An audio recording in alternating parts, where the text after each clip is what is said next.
What's up, everybody? This is Dr. Nick with Leverage Media, and welcome to another episode of Path to a Million podcast. I'm excited. This is going to be a unique episode. I'm here with a good friend of mine, Dr. Shain Smith. Dr. Shain, say hello to the people. Hello. Good to be on here.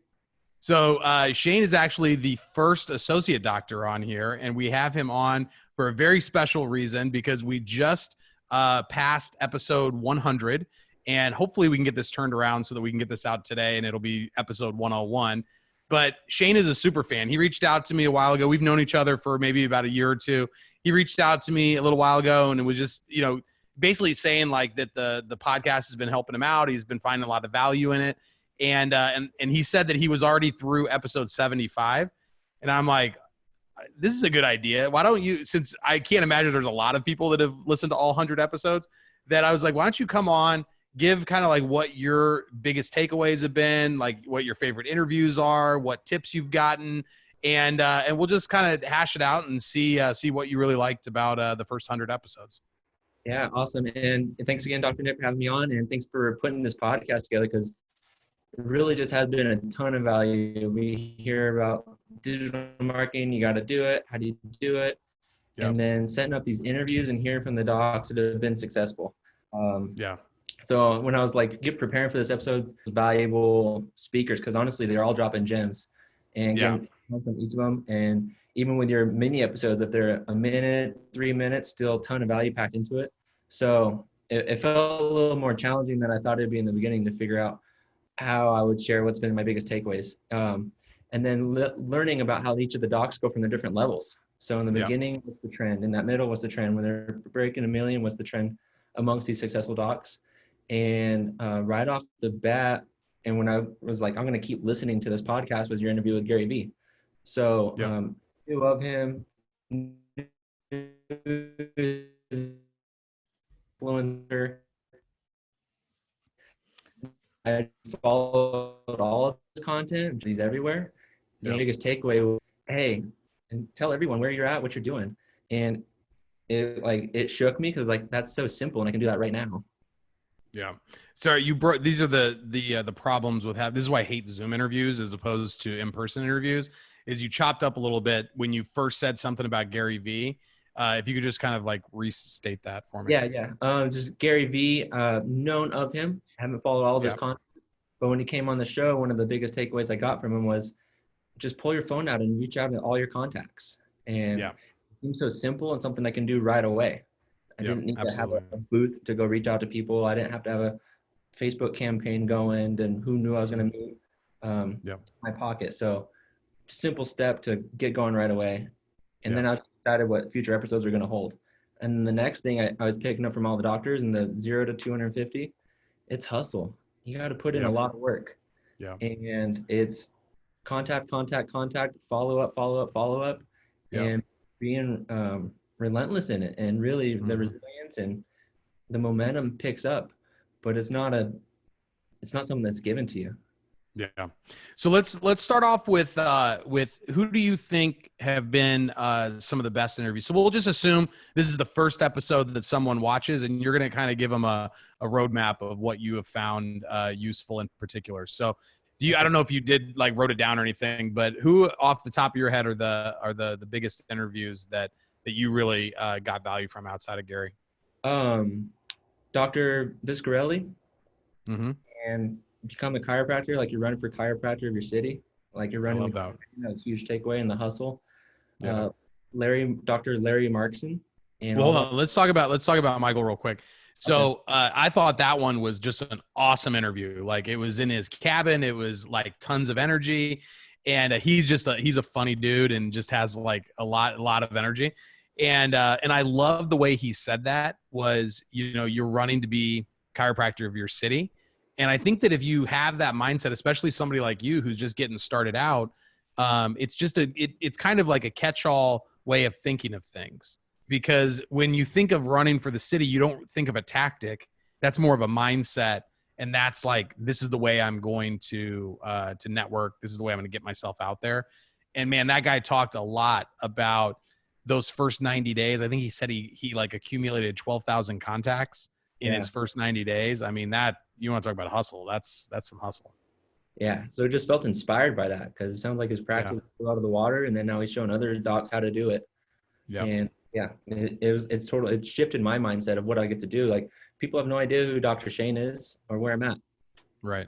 And Just in Reno, like where you're at, like they don't know that you exist. go shake hands and meet people, and then from there have an opportunity to share more. Yeah. And even as an associate, you can be doing that. You know, you can be building building your reputation and the practice within with the practice that you work at. So yeah. So that was huge, and that is shifting the way I'm interacting now, patients and out and about. The next one was Dr. Larry Markson. So he got a lot into mindset, and now he was trying to find what's holding up these docs and get their stinking thinking out of the way, I think was one of his phrases. And the vision, the affirmation, the goals, and the mindset's just super powerful because how we come, how we show up, why we're showing up, and how we're going to measure resonated a lot with me. And then one of my favorite phrases he created was train your brain to be successful. Yeah. And like creating the digital content, it's say you're going to do it and then do it. Don't say and think you should and then don't do it, because then you've failed yourself. So that idea of, commit to it and do it. And that was a success, whether it was a great piece of content or, wait for it to be better. So I feel like that in a lot of ways goes across in many levels. You're a younger guy, so you probably don't have any experience with master circles or Larry Markson, but that guy is just a legend. Like he probably built the largest chiropractic training group in history. I mean, the guy just has impacted more chiropractors like my age and probably older than I would guess anybody has. Yeah, and that makes sense. I was picking that up from a story, and I knew his name, but yeah, I've obviously not interacted with this. Yeah, and it's great. That's a nice part about being able to interview these guys is exposing them to doctors that maybe when I came out of school, like Master's Circle was like the biggest coaching program, and so to be able to have new people experience Larry and get to know him. And since the interview, we've kind of become like quasi friends, and we talk every once in a while, and he's a great dude. And that was a really good episode, especially like you said on that mindset shift. Yeah. So that was a great one. That's got to be a must listen. I wasn't numbering them. I wasn't numbering which episodes, but they're going to have to search through and pick that up. Yeah. They can search for Larry Markson and their names and all that. Another great one, as far as, I guess I'm biased towards the 0 to 250 being a young doc, but Dr. Tabor and his hustle and what he was doing with screening events. Yeah. And there was two phrases specifically, or two strategies. One, when you're meeting that first person, when was the last time you had your spine checked? Not, would you like to? Hey, I'm a chiropractor. Can I talk to you? Like, get them thinking, get into that other part of their brain, and then the offer. So that was huge.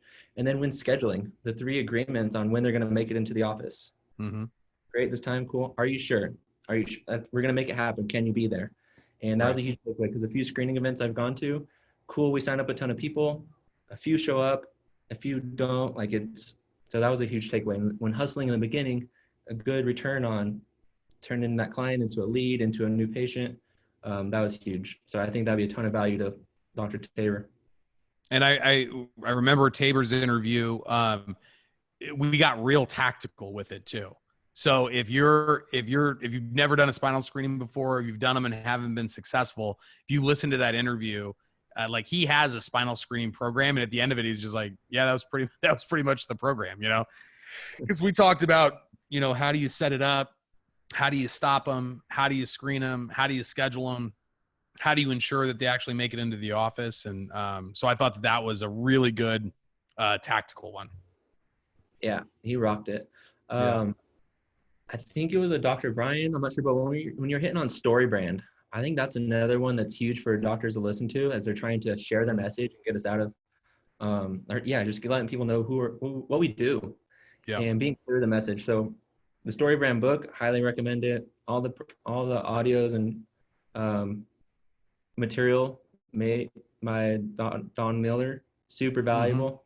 Yeah. And it's been something I've been learning and digging into. So I was really impressed and happy to hear that you're like the only doc or DC that we right now certified in it. Yep. So that's been huge too. And I think that helps, creating a message and understanding who's hearing it. I know myself, when I wanted to create material or content, it's like, what does a chiropractor want to hear? What does another chiropractor want to hear to help a patient get in? And that's just not the way to get our message to the public. Right. So, right. Yeah. I think that one is probably, that one was where I got interviewed, right? Is that what the one you're talking about? Yeah. So that was with 𝗪𝗫𝗁 with Circle of Docs. Okay. And that was probably pretty early on. That was like probably like episode like 15 to 20, somewhere around there. But yeah, he had me on his podcast and interviewed me about StoryBrand. And I think that I kind of talk about it, in these interviews or sometimes in my videos that I do. And, but that one, we really dove deep into it. And I thought that was a great one and a great interview. So, yeah. And picking up something, I got one more doc I'll mention, and some of the big takeaways I've gotten from you, Dr. Nick. So Dr. Clint Steele talked about how he's recreated himself, and he was, feeling down, and then re-energized and recreated this wellness practice. It was a mindset shift, which was huge for him. And then the takeaway I got was share the true benefits of chiropractic to create that wellness practice. So sharing a message, and whether it's from the tour in the office to how he's interacting with people, telling them about chiropractic, the nerve system, this whole like paradigm shift for the patient and health and wellness. So that was big too. So as I'm hustling, what's the message I'm sharing? Now, if I want to, niche down to be migraines, I'll talk about migraines and in depth. If I want to be a wellness family practice, I'm talking spine, nerve system, and prevention, and being real transparent about that. And that was good for me, and seeing the success he's had with it. Yeah. I love that interview. Again, like super high energy guy, I think he said he had like a PVA of like 12 in his first practice. And then he actually got out of practice, was selling Kirby vacuum cleaners, and then decided he wanted to go back in. And now he sees like 500 a week, and his PVA is massive. And he's got a group, I think it's called Chiropractic Truthtellers. So you might want to look that up on Facebook and join that if you like his interview. Yeah. So great stuff from there. So much from each of these docs. Something, and then I'm gonna highlight some of the things I've been getting from you. Over the years, I've been hearing and learning from you. You won me over with Bulletproof Coffees early on. That's right. You kind of broke up there, but he said I won him over with the Bulletproof Coffees. Whenever I would, when I started doing TRP events and having a booth, trying to bribe people over, I'd have Bulletproof Coffee at my booth. But Shain and the docs that he worked with were the only ones that ever came over and got it, and like one other doctor who was already a client, so it didn't really help that much. But we became friends, so that's good. Super fan, future client. That's right. But I've trusted you for a long time, just from what you shared early on at those seminars. So anything that came out of your mouth, I saw like you were the expert in it, and I appreciate that, and valuing that. And then to be honest, I felt intimidated by it, because like I can't afford a digital agency. Like that's a lot. I see all the value. I know I need to be doing that stuff. The accountability, I would love it. That seems like the standard. And you said something, I don't know if it's like verbatim, but my takeaway was, you may not be my ideal client yet. And that resonated with me as a phrase. I don't think you like said it a lot of times, but essentially I can hustle now and work my way towards being that ideal client when I can hire an agency where I can start to have more of that impact. So that like re-energized me of like, there's some things I can do right now on a Facebook, on an Instagram, upload YouTube videos, have a digital outreach, and earn or get to the point where I need an agency so I can have more impact. Yeah. So I really like that. Just knowing your expertise and knowing I wanted it. No, I didn't mean to cut you off, but the, my ideal client though, it doesn't really have anything to do with like size of practice or amount of collections. It's like, for me now, like maybe back when I said that, it was like, yeah, you need to have like a certain level of collections to be able to like really just afford it. But now it's more about like do you want to do it? Do you understand content marketing? Do you understand the importance of it, that you need to be doing it forever? You know, that's what I like about you is even, you know, you're kind of in charge of your office's digital side of the marketing. And what I like about you is that you're always looking to learn. You're always wanting to do more. But you still want to be a chiropractor. Like, you didn't go to school to become a digital marketing expert. It's like you're kind of good at it and it's interesting to you, but you want to be a chiropractor above and beyond everything else. So, Right. you know, if you do go out into your own practice, or if you stay in that practice and grow to where, you know, you end up bringing me on as the agency in there, it's more about like just having clients that really understand that content marketing is real marketing. Running a Facebook ad is running a Facebook ad. That's a tactic, not a strategy. And you know, I always like that you really seem like you get it every time that I talk to you. So that's good. Well, yeah, thanks. And then something you mentioned the strategy, and I put it into work, and I saw the outcome right away, which I know is not the ideal long-term plan and doing digital, and we'll see in a year reevaluate. I like that approach too. Yeah. But gaining local authority. So I got a brick and mortar office in Reno, and I got a few miles around that I want to impact some families, all the families around me. Yeah. And you suggested interview local businesses, show some interest in them, tag them, and share the video, and they're going to share to their network. Yep. And I went to a spinning babies workshop, so I do the Webster technique, and I help moms, and so pre-pregnancy and doula work relevant to the community I get to take care of. Yeah. And got to meet a doula. We talked, we had some interview. Shared our takeaways, phone calls of like, hey, I'm going to schedule an appointment because this group shared it, and they said you're trusted, and I need help. How do I make this happen? So that was really huge. And it really just part of like getting out of my way, digital marketing. Yeah. I'm not a master of creating videos, but doing the work, it was awesome to see the fruit quickly, and a strategy I'll continue to as a local doctor. Yeah. You know, this interview is an example of taking massive imperfect action.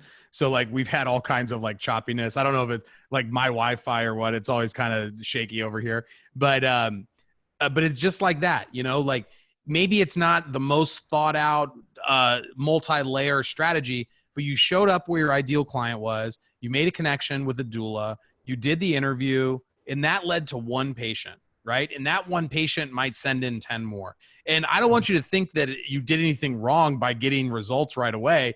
It's just that just don't expect it. When it comes though, because it will, when it comes, that's when you're like, man, this was totally worth doing. And it's just like an extra bonus. But in 12 months, if you stay consistent with that, you'll look up in month 13 and just be like, wow, people really know me for this thing that I want to be known for.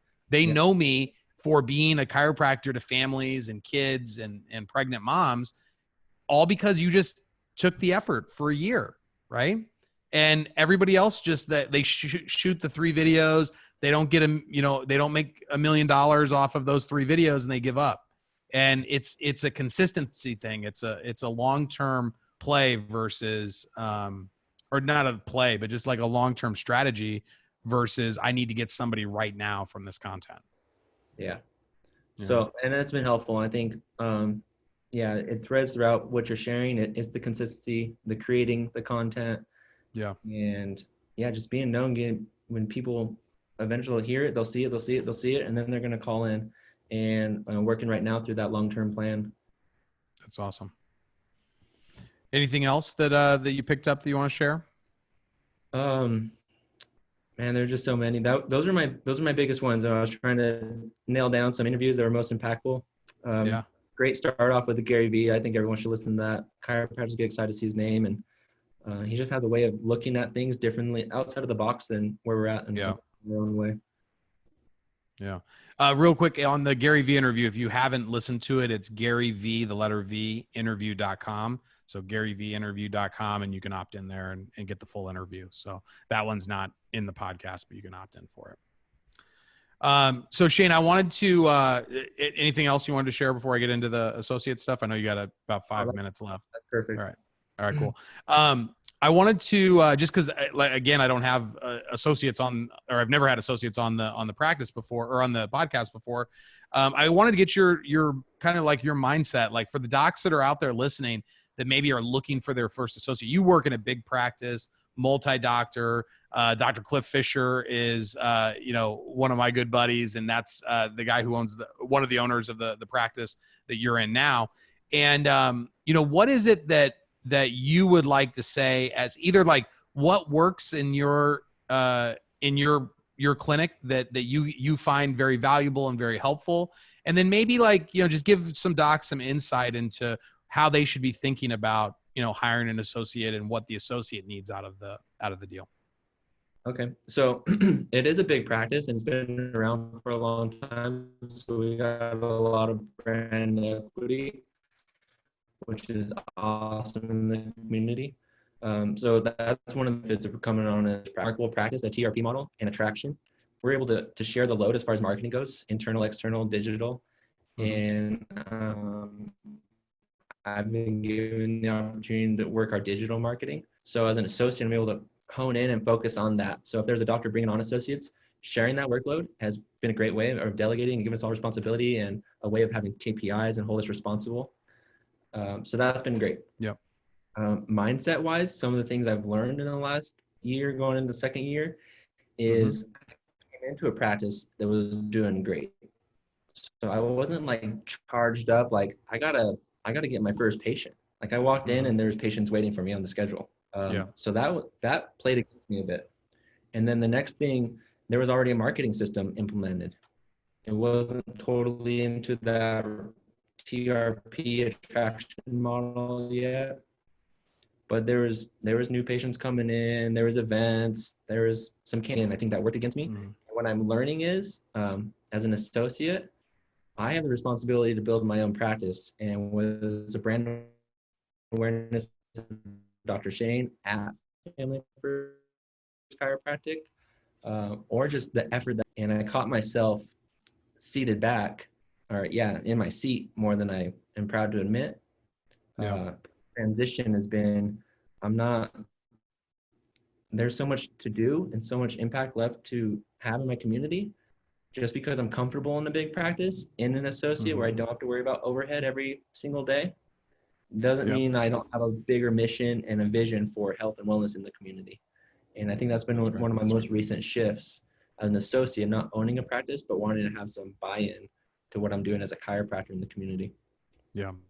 I think a lot of times that associates, they hold back a little bit, because they're not responsible, for the overhead, or their name's not, at the top of the door, that they maybe don't go all in. And I love to hear that you made that shift and you were conscious of it, that now like this next year, it's going to be a whole different ballgame for you, because when you take that ownership of not so much about like dollars and cents or who signs the paychecks, more so of like how many of those families that you want to serve can you help getting served. And once you get out of your own way and like stop making it about like, whether you should or shouldn't be, working harder, now it's more about the service. I think that's what allows your practice within a practice to really start to blow up. Yeah. And that's what I'm leaning into, within the practice, taking care of that digital side, and building a personal brand. So having a Shain that's my own page, and then an Instagram and a YouTube, and getting that traction, because there is my own personal brand that I want to create, and the outreach is getting more and more momentum, and it is with the mindset of service. Like when I said I felt bad, like there was people I wasn't reaching because I wasn't on my seat, I wasn't doing the work. And the shift is gonna be big this coming up year. Well, and building a brand within a practice isn't a bad thing, because it's like you want to attract people because people do business with other people. Right. So you want to attract people so that they're coming to Family First, but they're asking for Dr. Shain. Right. And if it's your expertise, if you're the one putting in the effort and putting in the time, then, you should see the fruit of that effort. So I like that in terms of like building that brand within the bigger brand. If a chiropractor is thinking about hiring an associate, kind of give them some mindset of just like you and your friends and What does an ideal associateship look like on the associate side? So right off the bat, I think clear expectations, clear on time seeing patients, clear on how much you're gonna be helping with marketing, clear on admin, and that's that first part. Then it was training. So within that expectation, we're gonna give you this much time to hit the benchmarks of how to do an analysis, how to do a new patient examination, what's the flow of visits look like, and that transparency and that expectation is really helpful. And then from there, pay is always important. I think that's where transparency is important too. So what are my values? What I'm working to support a family, to live my life, and being clear on what my goals and mission are as an individual, as an associate, and having the owner hear and recognize that too. And if we're the right fit, then let's work together. Hey, you know what? That's not actually what I have in mind for an associate. Let's not force this to fit. And I think that's a big deal. So bringing on an associate, having those real, true conversations about that person, not just two hands to adjust patients and let's see if this works out. Yeah. No, I totally agree. I think that transparency, especially in the beginning, could not be more on point.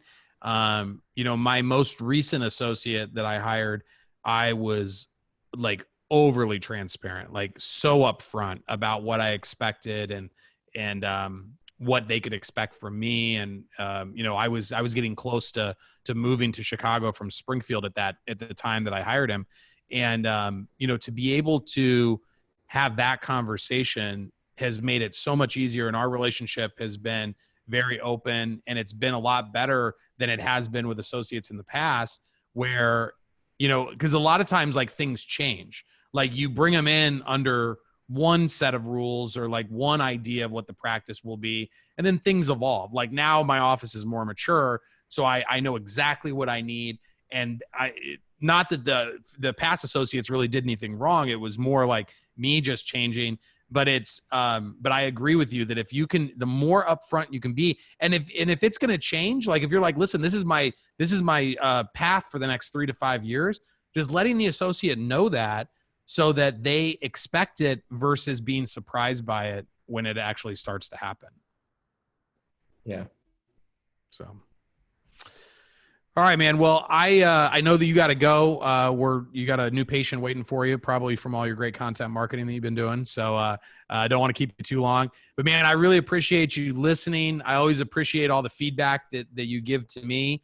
And hopefully the docs found some value in this and can start to point them in a direction that'll get them hooked on the podcast and start to have some of the changes that you've had.